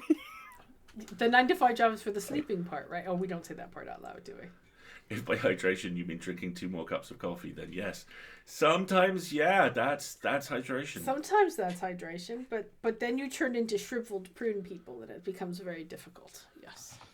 I'm currently playing a video game called Void Bastards, which has, I swear I'm not making this up as a mechanic, every time you raid a spaceship and find the canteen, you drink tea, and the game goes, caffeinated! Your damage triples for about 2 minutes, and you move 3 times faster and twitch constantly. So good. I'm into it. I'm desperately into it. Yes, that is a very fun I want to game. know when we're going to play an RPG together. And I'm doing this on stream, so you don't have any other choice. Ha ha ha. Are you going to run it? Yeah, I'll run it. This is a fascinating moment, chat, because this is like that moment where lightsabers clash and 2 Jedi Knights both go, oh, we are evenly matched. Interesting. I have no detail oriented, but I'm exceedingly good at just being like, I have an idea, let's make it happen. Yes. I mean, That's That's the why Nick secret and of I- St. Kilda. that's the That's secret. That's why real Nick and I are so secret. good. The real secret of St. Kilda. We told Naomi to do a thing, and she did Is the the thing. friends we made along the way. And she won't stop doing it. Yep. And now she won't. That's the stop. real problem. Yeah. Stopping Naomi shall well, be the true secret We, of St. we Kilda. clearly need to plot this. We clearly need to discuss ideas and work out when we are going to do this. Yay! Public blackmail. Public blackmail. No problems. Easy peasy. It should also be pointed out, Naomi singing was a very regular part of the table reads, and it is one of the most disarming things I've ever encountered. Because, you know, we're all sitting there like, we must be very professional and calm, and it was like, any questions or comments? And after like the 3rd time, people were like, this is really good. Thank you. Move on. It is... Yes, I know. Let's continue. It is such a Oh, fantastic no. way of working a room. You know, go ahead. It was very good, but the real thing that I think crossed that boundary was I think they've had to go pick someone up from an airport. And so we had to like pause a table read, and we were all just like chilling for 10 minutes because she lives in Ireland, so everywhere's not that far. And it was like, great. After Brexit, you're only allowed to keep 4 pastas. Which 4 pastas do you keep? 4 pastas? Like Yes, the dish? you not- Like food? Yes, and then Alasdair was like, well, I want to keep this very specific kind of ravioli from Marks and Spencer's. And then it was like, wait, are we picking specifically like which kind of raviolis are allowed? And then it's like, but you got to have a spaghetti. And No, what you about the don't. kids? What about your alphabetti spaghetti? No. And you can't make lasagna without pasta sheets. Like, Yes, you can. it's a I've done difficult it. question. Well, stop. No. What I am offended by is why are you putting this white bechamel sauce in my lasagna? What is wrong with you? That is valuable For those of you cheese just real joining, estate welcome you are not to using. lasagna. What's up with that? You've done it again. Yeah, why, okay, why the hate for bechamel sauce? Hit me up. Because it's I don't know sweet. anything about food. Why do I need that in a savory dish? It has a sweet note. You put nutmeg in it. Get bechamel sauce away from my lasagna. No. I don't put nutmeg in it. You're just doing a white sauce with cheese. But that's the thing. People don't usually put cheese in it. They just make a white sauce with nutmeg in it and they put it in a lasagna and it is wrong. I think that somebody has lied to you. Well, then I think they're somebody has very gravely wrong. misled you. And I'm just gonna make my own lasagna. With blackjack and hookers. With blackjack and hookers, exactly. You'll be sorry. Delicious meat cake, and Yes. it is actually delicious. I don't make lasagna in this house because much like Wrath of Khan, I bow to the superior lasagna intellect. It is always. I don't think you can make lasagna in your house because Marguerite brings the wrong ingredients in. Oh! No mac and cheese Oh! for you, buddy. There we go. So sorry. No, you're Oh! not. You will Not be. even You will slightly. be. Not even slightly. I'm getting stabbed. You're not invited to the cookout. No mac and cheese for you. Oh, mac and cheese made It's of okay. love It's and okay. carbs. So what four Well, pastas would you say? you know- What for pastas would you answered say? the question. Okay, so it's fusilli, obviously, spaghetti, lasagna sheets, and then I'm like a little bit of alphabetti spaghetti for the kids. But I could go for like a spinach ricotta tortellini. That's my vibes. I once asked this to a friend, and she said 2 different types of linguine, and I was like, "You've only got 4. What are you doing?" Wild. Yeah, Wild. I'm not behaviour. coming to your house after the apocalypse. I hate linguine. Right? This type for Marguerite, you have to choose. You have to choose 4 right now. Okay, well, I'm going to go with fresh lasagna sheets because fresh lasagna sheets are basically just fresh pasta, so I can cut them and stuff them into any shape I want. Therefore, I can make my own it's ravioli. Tesco Brexit, babe. There's no fresh ingredients left. You know, you get 1 jam, you get 4 types of pasta. That's it. oh, I love this. Oh, this is great. Brexit means Brexit to Naomi. I don't even really like and- pasta all that much. I think I could pretty much live on, if you gave me macaroni, I'd be okay. Get out. Get out. I don't! Extreme? I'm not really into pasta, which is going to be really weird because we're trying to plan a vacation to Italy this year. And I'm like, what am I going to eat? And it's They just won't like, let you I in. know, They will but- see you coming and they will close the borders. I'll just eat all the seafood and he can have all the pasta. I'm totally fine I'm with totally down with that. If you have not seen it, there is a spectacular TikTok which is 2 Italian guys reacting to Italian food crimes. that. Like people who break the spaghetti in half before they put it in the water. I love the girl who's got an Italian husband and she breaks the spaghetti like in front of him. He's like, "Oh, my love, no, why you do this?" Yes. It's like, so good. It's very good. These 2 guys had the best running gag I've ever seen on TikTok where they started and they kind of duet with someone doing crimes, and one of them would go, "Get the cross," and they'd hold up a little crucifix. And then three videos down the line, they'd be like, "Get the cross." No, the other one. The other one. And then you see this guy like with the full on 8 foot tall. over his the shoulder mission. dragging it through the field. It's just hilarious. Mick? Yeah, so you have to pick an actual pasta. This is No. rubbish. No. And you're only allowed 1 jam and it's strawberry, so Fine. Strawberries, fine. okay. But I'm we going can to hoard my pasta selections and trade them to other people for things I actually care about. How? Okay, Dang. I once played Catan, Settlers of Catan, with a guy who sold futures. We were commodities trading. He was like, "I will sell you half of my future roll on that square for this piece now." We got deep into economics in our board gaming. So yeah, I'm gonna hoard my pasta selections and barter them later down the road for things that I actually care about. And I don't care about if I'm gonna put you in the mines first. So I'm gonna you're unionize. going down the mines. You see, it's funny you should mention this because I was adjacent to a university in the year 2000. Yeah, In the year 2000. Big Willie style. Haha. Thank you. Where there was a lot of discussion about the Millennium Bug amongst the computer science people that my job required me to stand next to at that point in my life. And one of them straight-facedly once said, "No, I'll be fine because when all the computers crash, I have an extensive supply of spices, so I'm just going to go to Todmorden to a defensible farmhouse and trade spices." And I was like, "My guy, Todmorden is a valley with a mine, occasionally UFOs, and the odd dead body in it. And I've been there, and their definition of spice is, yes, I'd like salt. Also- I don't think this is going to go as well as you think it is." Also, that was literally a scene out of Piers Anthony's Lucifer's Hammer, and that guy wound up being the first victim of cannibalism. So maybe reconsider. Ah, yes. But he was so tasty. so well seasoned.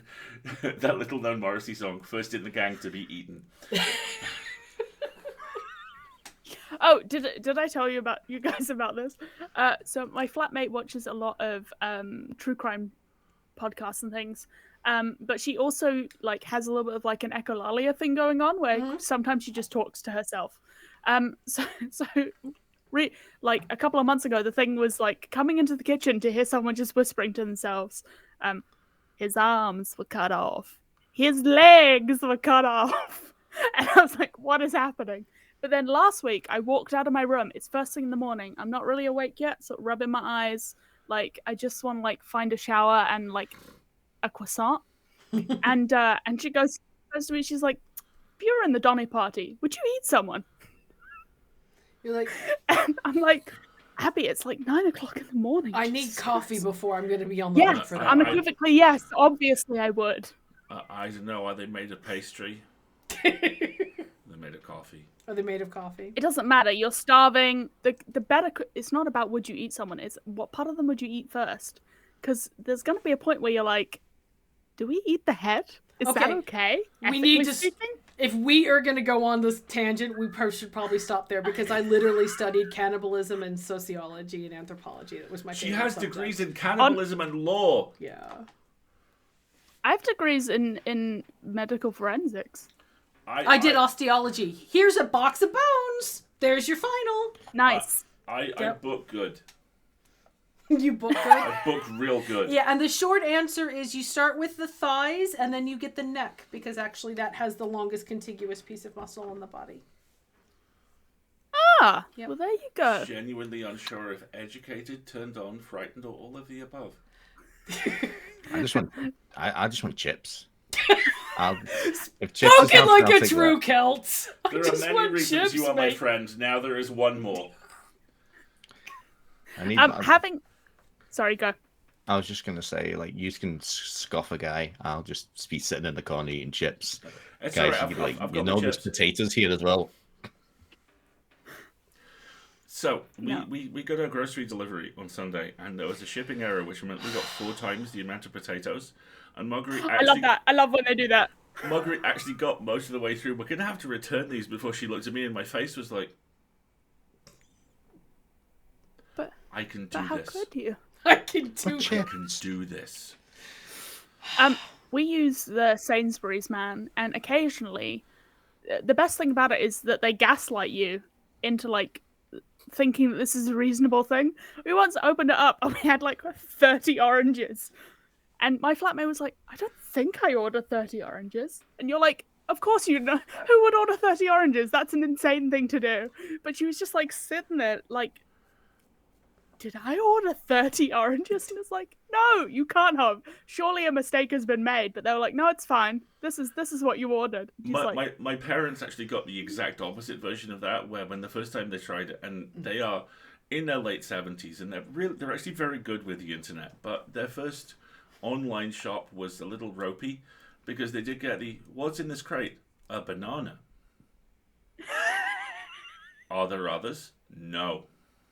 Yeah. And you have to wonder whether there isn't someone at Sainsbury's headquarters or the delivery service going, is this a person who's used the internet for the first time?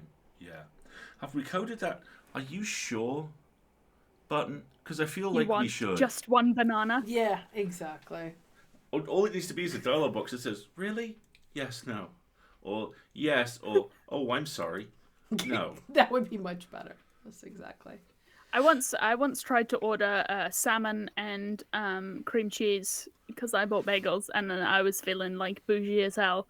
And what I got sent was smoked mackerel and cheese and onion dip, and I was like, "This is not the same thing." You have really missed not the same connection between these two items. Excuse me, I ordered caviar, and these are beanbag fillings. Yes, Exactly. they were like basically the same. Just like No, exactly. We should go ahead and wrap this up and let hopefully the chat have a chance to actually take a little bit of a break and maybe for the lag to actually go away. Wouldn't that be delightful? I'm not holding my hopes. So I tell haven't got us. started yet. I know. Well, you guys have got a full working evening ahead of you. I'm assuming season 2 will be done by tomorrow with this, right? Don't say I'm that. working on it. Oh, Real hard. I know, but you have to go see Moulin Rouge tomorrow, so there might be a Yes. slight delay. Yeah. Right. Petitioning now for. It's a difficult life. I'm petitioning now for the boys to have a musical theatre moment in season 2. I think we decided today that like Robbie can dance, so I'm looking forward to it. Oh, I'm sure Dean will be taking it to the extreme. Dean's TikTok is good value. I very much look forward to seeing this. He's very good. Yes. He's very good. Very, very good. All right, tell us all about where we can find St. Kilda. And how, and more importantly, how people who love In you the and you North love your Sea. show can give you money. Screw you. Screw you. It's fictional. I wanted it to be in the North Sea because it sounds better. So this is the part where you tell people how they can give you money. Go, Yes. go, Mick, go. Oh shit! What do we do? Tell Do the them plug, what? do the plug, do the plug. Do the thing where they can give you money and find you. Oh, okay. You can find us at the Kilda everywhere on your favorite podcatcher, The Secret of St. Kilda. So I get Naomi. Going great, going Fantastic great. at it. Killing it. We've also got a Ko-fi as well, which some lovely person during the stream has supported us. Hooray, That will, thank you, chat. One of us, one of us. Which one means of you us. can join us Yeah, on we will Monday give you- evenings for the amazing live listens, which are so much fun and literally on my calendar through the end of season 1.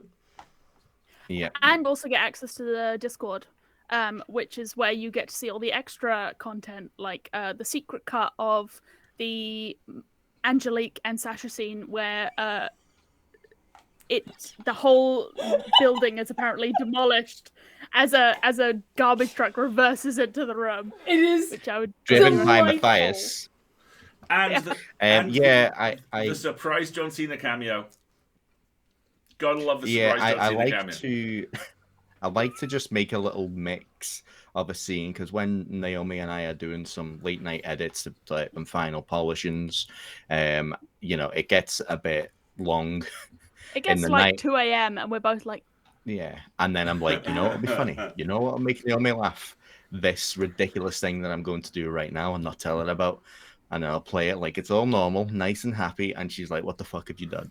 What the fuck have it you gets done? me every time. Every time I'm in stitches, it's like 3 a.m.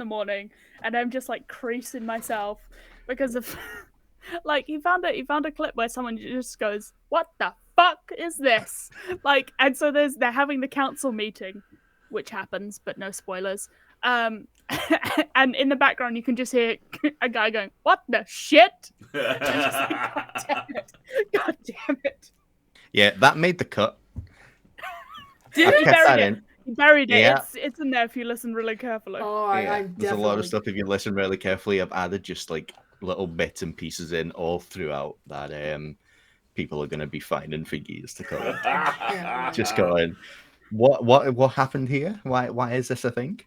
Easter eggs. 'cause it doesn't Secret show up Easter anyway. eggs. Secret, not occult Easter eggs. But yeah, that is our Ko-fi site. It'll be on our card, which I think you put in the. I the did. little, We've got the comments chats as for well. it, and they'll be in the show notes as well. Yep. Yeah, and that's where you can support us. You can join in, and then after the season finishes, we're going to have loads of little extra things planned as well. So it's going to be continued stuff until we look at season 2 when that comes about later, probably at the end of the year, won't it? Things We're and going to be stuff, doing. Depends how quickly I can like bash it out. Yeah, well, we've got experience. Well, you've now. had like You've- 20 you've minutes, got 10. Naomi. I mean, come on. She does write scripts fast, like Yeah. it's Like I sit down and then I lose like an hour and then I'm like, oh, a script is done. Like I have no memory of doing it. It's very like being possessed, but it just sort of happens. I spend a long time thinking about it. And then as soon as I sit down to write, it's kind of finished. And then Nice. Mick has to go back and like fix all the continuity errors. Yeah. And I'm like, what's this? Why have you talked about this? And then we just go through and like, we need different scenes in here. We need this one, move it about, change a scene like 6 episodes ahead, things like that. All lovely things. But it's Yeah. It gets really intuitive between us as well, because we're just constantly talking all the time. And stay up all night. And yeah. Oh, yeah. As you can tell, getting us to talk is not the problem. Getting us to shut up is the issue. You can find me at Naomi Thinks It on Twitter. And you can find Mick at Alasdair YT, because I was very very big on my YouTube back in the day, and someone nicked my actual username back in 2013. I will find you. And he's here tonight. With a steel chair! Never use the account. I keep going back and checking, going, one day I will have this. So it's Alasdair YT. I'll probably change up at some point, but that's where you'll find me, not tweeting. If I do, it's usually about wrestling or sport. Gross. I'm tweeting like 4 times a day, at least. Stuff. Yeah. Yours is much more entertaining. I'm usually on the St Kilda one. I gotta be honest, I'm not very good at Twitter because I've spent too long on the internet to be like actually communicate like a normal person. So it's mostly just vibes. Not gonna lie. There is Naomi, nothing wrong. that's all Vibes you has are. helped us. You are vibes. You are Conor McVibe of the Clan McVibe. Yeah, she does get credited in the show descriptions as the vibe checker. Vibe checker. Yeah, vibes checked by Naomi Clarke is in the description of every episode. Yeah, and I have had some people come back to me and be like, "What does that mean?" And I'm like, "Don't ask." Yeah, I can't tell you. If you have to ask, you don't need to know. Just get all. You're never gonna know. Exactly. No one can be told what a vibe checker does. You must see it for yourself. You must vibe it for yourself. Exactly. Thank you both so much for doing this. This has been a delight. Even with the See, I told you we were just. Wait. What? Wait. Rotten Blossom has just said, "What 4 ice creams would you keep though?" Oh, you can't keep. We're gonna break that record. Okay. I think we have already. I think Tesco Ben was. coffee. Yeah, I think Ben was 1 hour and 40 minutes. I'll have to get Ducky and Zalia to check us, but we're already 1 hour and 50. So sorry, Ben. Yeah, and me and Mick were like, "We're gonna crush it." Yeah. Was that like I tried to your warn you. goal? You're like, forget it. I want the record. Can you not tell? Could you not tell? No, seriously. And we haven't even started either. Like, we can talk for hours. Yeah, we just got started. So. Actual crimes. Actual crimes. Well done. Yeah, the mods are saying there's about a 14-minute delay right now, which is a pain in the butt. But otherwise, it's very lovely, and they need to make more things so we can have them back. Make more things, you folks. Make them. Well, yes. So seriously, though, ice cream flavors. Tesco coffee. Don't at me. Häagen-Dazs, all of it. It all counts as a flavor, and the flavor is posh. No, Naomi. Posh is the flavor. No. You gotta pick. That's a brand, and that makes you like a brand person, and there is no free product placement. Strawberry cheesecake. Häagen-Dazs is a strawberry cheesecake. Very good. Chocolate ice cream can fuck off. No, get that. Chocolate's a classic. Chocolate ice cream is disgusting. It tastes not like chocolate, and I will never buy a Neapolitan because it's got chocolate in it. Fish food. Get Italian Neapolitan because fish food. I'm with you. Fish food is because it's vanilla, strawberry, and pistachio as opposed to Neapolitan. Controversial final choice. Absolutely any own brand, super generic vanilla ice cream, because there is no ice cream on earth that you can make ice cream soup with better. No, if you're going to do vanilla, why are you making have ice to get cream the soup? I have so many questions. Because there is nothing more satisfying. This is kind of baby Alasdair had learnt this really early on. There's nothing more satisfying than taking 2 scoops of ice cream and stirring them, preferably with a tiny spoon, until they become like delicious gravy, only of ice cream, and then you eat it with the spoon instead of in lumps as a kind of liquidy thing. It's Tell like me your childhood was deprived without telling me your childhood was deprived. I mean, I could go on. I will. This was around. That's soft whip, girl. Like, you can get a 99 from McDonald's. This was around the same time. My parents would quite regularly leave me in the back of a locked car in a car park with a book. Go shopping for an hour. Come back. Leave me with the food. Go shopping for another hour. And come back to find... After a while, they just bought the loaf of sliced white toaster bread because they knew I'd eat like 6 slices of it whilst I was waiting. It just Did cut they to, like, crack the baby window Alasdair and so people are like, didn't break "I'm open the making- windows on you? Yeah, they did. I'm making soup. Soup for ice cream, Alasdair. Alasdair's so lonely, but he You're makes good such a soup. dick, Naomi. Oh, she's such a dick. Okay, Naomi, you Oh have god, to we're pick gonna have to then. do therapy after this. 4 ice creams, go. 4 ice creams, Naomi. I know you've got them. Okay. So, before COVID, I love mint chocolate, but I can't have mint chocolate anymore because COVID is a I was gonna say bastard and asshole at the same time. It's a dick. But fish food, 100%. I'm gonna say a vanilla bean. Vanilla? That's totally If you're gonna legit. do vanilla, it has to be the best, poshest, most expensive vanilla you No, can it get your hands doesn't. on. Right? but I'll Yes, let- it does. Outvoted. Off the island. And Yeet! I think a salted caramel. I think that's a good Strong fucking choice. Strong choice. and then That's 4. oh god, I had it. That's 3. I had it. No, I had it. It's gone. Okay, Nick. Beans. Oh, Nick. me. I would have mint choc chip. Yep. choice. Salt caramel's good. Yeah, Alice's ice cream soup. uh, my man. and You know, for the kids left in the back of cars. Marmite. Marmite what the- ice Marmite cream. ice Get, cream. get out, you little shit stirrer. No, because I love Marmite peanut butter, so Marmite peanut butter ice cream sounds even better. Ooh. Oh, cookie dough. There you go. Like Cook- just because cookie dough is great. cookie. In fact, I would just have the cookie dough without the ice cream, and I'd be Yeah, probably yeah. pretty happy. But I can tell you of a very unfortunate ice cream flavour that I've had, and I'm reasonably certain I had it because the York Theatre Royal bought a job lot because the company had folded. I'm about to say words. You will think that this is random word association. It is not. I have eaten this. Newcastle Brown Ale Fudge ice cream. you ever think that people are just like overdoing it on the adjectives just for marketing? I think late stage capitalism is a hell of a drug. Yeah. Also, how many people from Newcastle do you think they got in that ice cream? Mick? I'm not from Newcastle. I'm from Liverpool. North.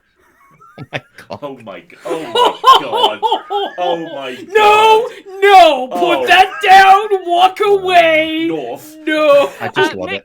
Mick supports Newcastle football. I do support Same as my dad. Newcastle. So Yeah. there. Yeah, I do support Newcastle, and Why you would support Newcastle, I don't know, but there you go. What you can do. there's no good football teams in Liverpool. So I went with the one Just that's bottom of dropping the the Premier League. truth bombs at the back end here now.